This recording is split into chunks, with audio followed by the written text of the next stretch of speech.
वज़ीर-ए-आज़म नरेंद्र मोदी शहर के मुख्तसर दौरे पर हैदराबाद पहुंचे।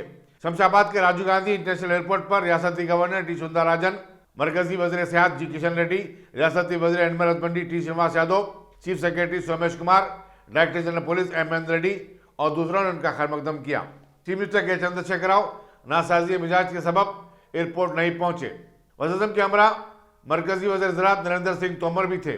वज़ीर-ए-आज़म एयरपोर्ट से सीधे पटनचेरू में वाक़े बैनुल-अक़वामी ज़रई साइंसी इदारे इक्रिसेट गए, जहां उन्होंने उसकी 50 साला तासीस की तकरीब में शिरकत की। इक्रिसेट के साइंसदानों ने वज़ीर-ए-आज़म को इदारे की सरगर्मियों और ज़राअत के मामले में उनकी तहक़ीक़ से वाकिफ करवाया। वज़ीर-ए-आज़म ने ज़राअत के लिए इक्रिसेट की खिदमत की सिताइश की और कहा कि हिंदुस्तान दुनिया भर के साइंसदानों से भी बहुत कुछ इस्तेफादा कर रहा है।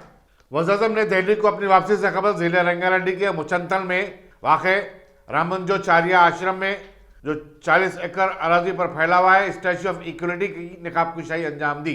वज़ीर-ए-आज़म के दौरे के सिलसिले में पटनचेरू और मुचंतल में गैर मामूली सिक्योरिटी इंतजाम किए गए थे।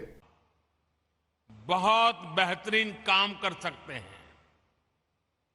डिजिटल टेक्नोलॉजी से कैसे हम किसान को एम्पावर कर सकते हैं, इसके लिए भारत में प्रयास निरंतर बढ़ रहे हैं। क्रॉप असेसमेंट हो, लैंड रिकॉर्ड्स का डिजिटाइजेशन हो, ड्रोन के माध्यम से इंसेक्टिसाइड्स और न्यूट्रिएंट्स की स्प्रेइंग हो, ऐसी अनेक सर्विसेज में टेक्नोलॉजी का उपयोग, आर्टिफिशियल इंटेलिजेंस का उपयोग बढ़ाया जा रहा है। किसानों को सस्ती और हाई टेक सर्विस देने के लिए एग्रीकल्चर रिसर्च से जुड़े इकोसिस्टम्स और प्राइवेट एग्रीटेक प्लेयर्स के साथ मिलकर के काम हो रहा है। सिंचाई के अभाव वाले इलाकों में किसानों को बेहतर बीज, ज्यादा पैदावार, पानी के मैनेजमेंट को लेकर आईसीएआर और इक्रिसेट की पार्टनरशिप सफल रही है।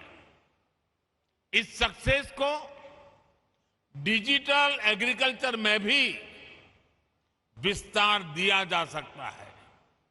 साथियों, आजादी के अमृत काल में हम हायर एग्रीकल्चर ग्रोथ पर फोकस के साथ ही इंक्लूसिव ग्रोथ को भी प्राथमिकता दे रहे हैं।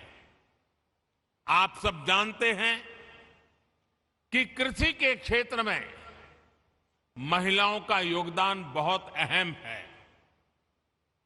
उन्हें सब प्रकार की मदद देने के लिए स्वयं सहायता समूहों के माध्यम से भी प्रयास किया जा रहा है।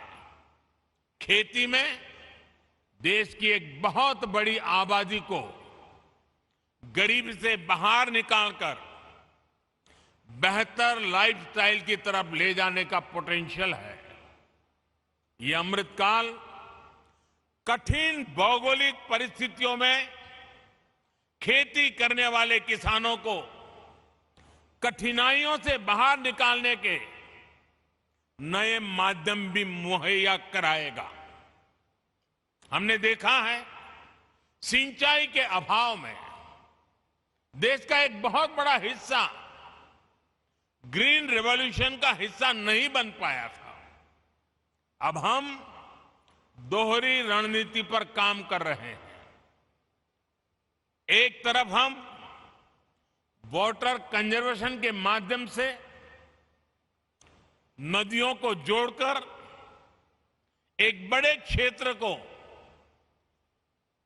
इरिगेशन के दायरे में ला रहे हैं।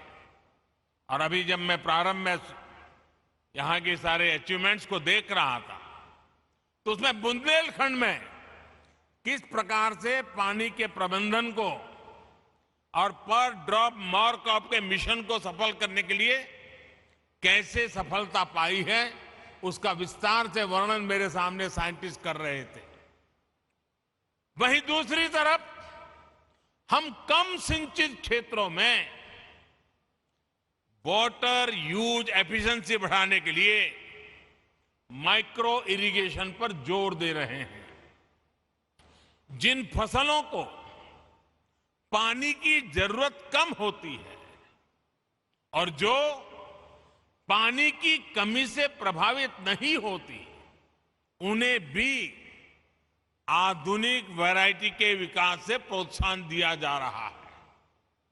खाने के तेल में आत्मनिर्भरता के लिए जो नेशनल मिशन हमने शुरू किया है, वो भी हमारी नई अप्रोच को दिखाता है। आने वाले 5 सालों में हमारा लक्ष्य पाम ऑयल एरिया में 6.5 लाख हेक्टेयर की वृद्धि करने का है। इसके लिए भारत सरकार किसानों को हर स्तर पर मदद दे रहा है। तेलंगाना और आंध्र प्रदेश के किसानों के लिए भी ये मिशन बहुत लाभकारी होगा। मुझे बताया गया है कि तेलंगाना के किसानों ने पाम ऑयल की प्लांटेशन से जुड़े बड़े लक्ष्य रखे हैं। उनको सपोर्ट करने के लिए केंद्र सरकार हर संभव सहायता देगी। साथियों, पिछले कुछ वर्षों में